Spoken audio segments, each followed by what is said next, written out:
प्रणाम इंडिया, यह है ऑफ इंडिया। मैं हूं अजीत झा और आप देख रहे हैं न्यूज नामचा। क्या आप किसी रहमान को जानते हैं? क्या कोई रहमान आपके अगल बगल में रहता है? क्या आप किसी रहमान से सुख दुख बतियाते हैं? क्या किसी रहमान को यह पता है कि आप किन समस्याओं में घिरे हुए हैं? क्या आप उन लोगों में हैं जो जय भीम जय मीम के झांसे में आ जाते हैं? यदि इनमें से किसी भी सवाल का जवाब हाँ है तो यह खबर आपके लिए है। श्रीधर गंगाधर 26 साल के हैं, कर्नाटक के मांड्या में रहते हैं। उनको भी औरों की तरह लगता था कि उनका रहमान वैसा नहीं है, जैसा कि हम बहुत सारे मामलों में देखते हैं कि जब शुरुआत में बताया जाता है कि मेरा अब्दुल तो वैसा नहीं है, लेकिन जब सूटकेस में कोई लड़की बंद मिलती है तो पता चलता है कि ये अब्दुल भी वैसा ही निकला। वैसे ही गंगाधर को लगता था कि ये रहमान वैसा नहीं है, और आज गंगाधर को यह पता है कि वो रहमान भी वैसा ही है। तो दरअसल रहमान और गंगाधर का परिचय 2-3 साल पुराना था। एक दूसरे से सुख दुख साझा किया करते होंगे, इसलिए रहमान को पता था कि गंगाधर जो है वो आर्थिक समस्याओं में घिरे हुए हैं। रहमान ने उनको झांसा दिया कि वो उनकी मदद करेगा, उन्हें मदद दिलाएगा, और झांसा देकर वो उन्हें बेंगलुरु ले गया। बेंगलुरु की एक मस्जिद में गंगाधर को ले जाया गया। वहां एक इमाम साहब से गंगाधर की मुलाकात कराई गई। बकौल गंगाधर, इमाम साहब ने उसके सामने ही हिंदू देवी देवताओं को अपमानित करने का काम किया। लेकिन गंगाधर के लिए समस्याएं यहीं खत्म नहीं हुई। उसे कई मस्जिदों में ले गया, इस्लामिक तौर तरीके सीखने के लिए मजबूर किया गया। उसका कहना है कि उसे जबरन गोमांस खिलाया गया, उसका खतना कराया गया और उसे एक नई पहचान दी गई। वो पहचान थी मोहम्मद सलमान की। इसके बाद गंगाधर ने बताया कि इन लोगों ने उसे एक टारगेट दिया। वो टारगेट यह था कि रोज तुम्हें 3 हिंदुओं का धर्मांतरण करना है, मतलब 3 हिंदू फंसाने हैं जिनका धर्मांतरण होना है। अगर ऐसा नहीं करने पर इन लोगों ने उन्हें झूठे मामलों में फंसाने की धमकी दी थी। इसके लिए आरोपितों ने कथित तौर पे गंगाधर के हाथ में कुछ हथियार दे दिए और फिर उनकी तस्वीरें उतार ली और कहा कि अगर तुम इनकार करते हो, हमारी बात नहीं मानते हो, तो ये तस्वीरें हम पुलिस को दे देंगे और बताएंगे कि तुम आतंकी हो। इसे गंगाधर का सौभाग्य ही मानिए कि वे ये सब कुछ जो उनके साथ बीता, ये कहानी दुनिया को बताने के लिए हम सबके बीच है। जो हम जानते हैं कि ऐसे बहुत सारे मामलों में जो पीड़ित होते हैं उनका पता भी नहीं चल पाता, या उनके साथ क्या हुआ यह वो बताने के लिए जिंदा ही नहीं रहते। शिकायत दर्ज कराई पुलिस में, 12 लोगों को आरोपित बनाया अपने जबरन धर्मांतरण को लेकर। यह पिछले महीने की बात है। अब यह मामला चर्चा में आ गया है क्योंकि इस मामले में 5 लोगों की गिरफ्तारी कर्नाटक पुलिस ने की है। जो 5 लोग गिरफ्तार हुए हैं, 12 आरोपित हैं, 5 गिरफ्तारी हुई है। उन 5 में से एक जो है वो कांग्रेस का पूर्व पार्षद रहा है, वो स्थानीय विधायक का करीबी बताया भी जाता है। तो आपने देखा कि ये ऐसी बात नहीं है कि जो है गंगाधर पहले दलित हैं जो किसी रहमान के झांसे का शिकार बन गए, या वो आखिरी दलित हैं जो किसी रहमान के झांसे में आ गए।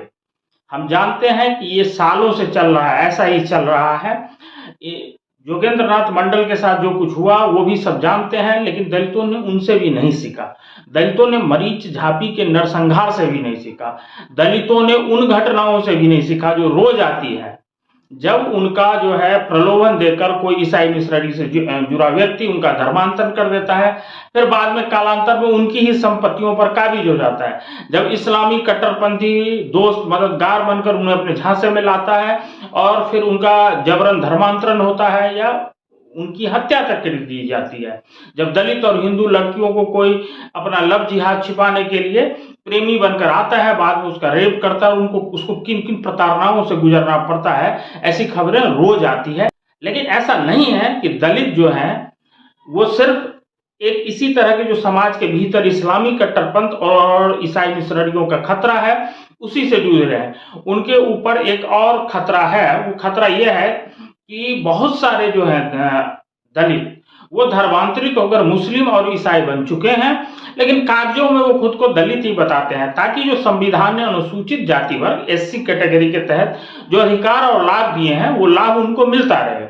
संविधान में जो है ये SC कैटेगरी में जो हिंदू हैं और बाद में इसमें सिख और बौद्ध जोड़े गए, उनको ये लाभ मिलता है। अगर आप मुस्लिम हो जाते हैं या इस्लाम अपना लेते हैं या ईसाई बन जाते हैं तो आपको यह लाभ नहीं मिलता है। तो वो लाभ लेने के लिए वो जो है धर्मांतरित होने के बावजूद कागजों में खुद को बताते रहते हैं कि वो दलित ही हैं।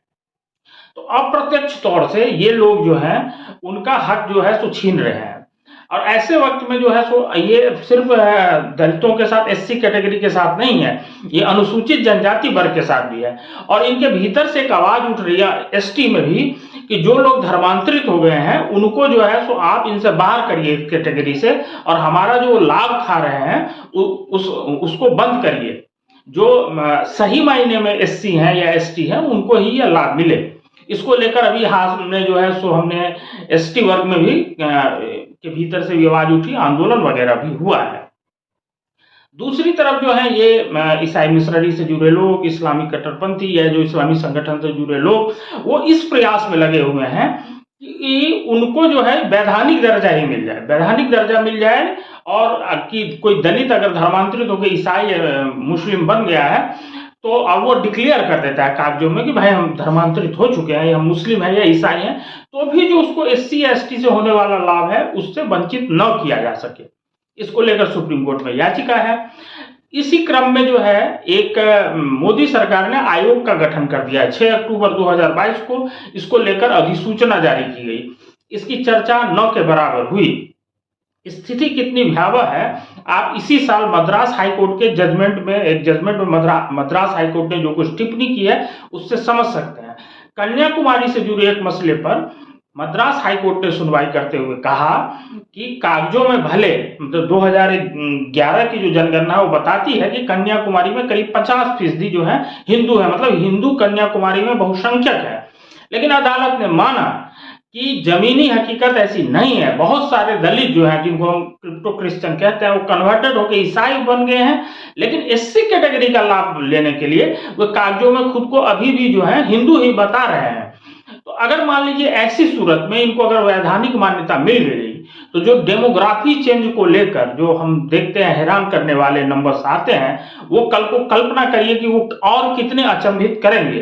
क्योंकि जानकारों का मानना है, उदाहरण के तौर पर मान लीजिए किसी जिले में अगर ईसाइयों की आबादी या मुस्लिमों की आबादी 20% है तो जानकारों का मानना है कि जब आप इसको वैधानिक मान्यता दे देंगे तो यह संख्या 30 या कहीं कहीं तो 40% तक भी जा सकती है।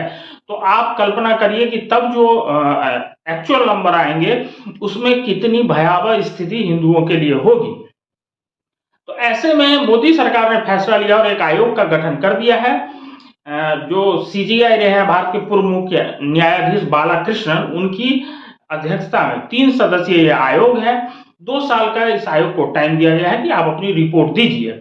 इस आयोग को यह अध्ययन करना है कि जो धर्मांतरित दलित हैं उनकी स्थिति क्या है।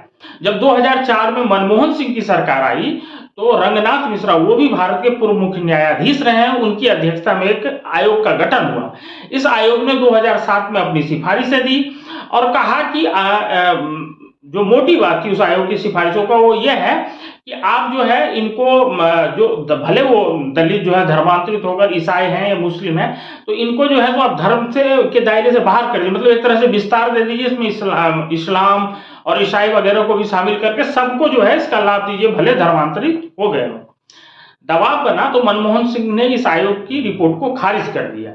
लेकिन ध्यान रखिएगा भविष्य में जितनी भी याचिकाएं डाली गई या जो है सिस्टम पे दबाव बनाने के लिए ईसाई मिशनरियां या जो इस्लामिक संगठन है वो बार बार रंगनाथ मिश्रा आयोग की सिफारिशों का हवाला देती हैं। तो क्या ऐसे में मोदी सरकार ने, भले वो रिपोर्ट 2 साल बाद आएगी, पूर्व सीजेआई बालाकृष्णन की अध्यक्षता में एक आयोग का गठन करके ये जो उनकी वैधानिक मान्यता मांगने की जो है वो बार बार जो है मांग कर रहे हैं उसकी तरफ एक कदम बढ़ा तो नहीं दिया है क्या? ये सवाल जो है पूछा जाना चाहिए। हिंदुओं दलितों को बचाने के लिए यह बहुत जरूरी है क्योंकि वो कई मोर्चों पर जो है इस्लामिक कट्टरपंथ और ईसाई मिशनरियों की साजिशों से घिरे हुए हैं। इसलिए जरूरी है कि इन आयोगों के गठन से बचते हुए बल्कि सरकार को यह चाहिए कि वो इस संबंध में कोई कठोर निर्णय ले और ऐसे लोगों को जो है इन दोनों कैटेगरी से बाहर करे, उनको इसके नाम पर मिलने वाली सुविधाओं से जो धर्मांतरित हैं, दलित या अनुसूचित जनजाति वर्ग के लोग, उनको वंचित करे। आज के लिए इतना ही। प्रणाम।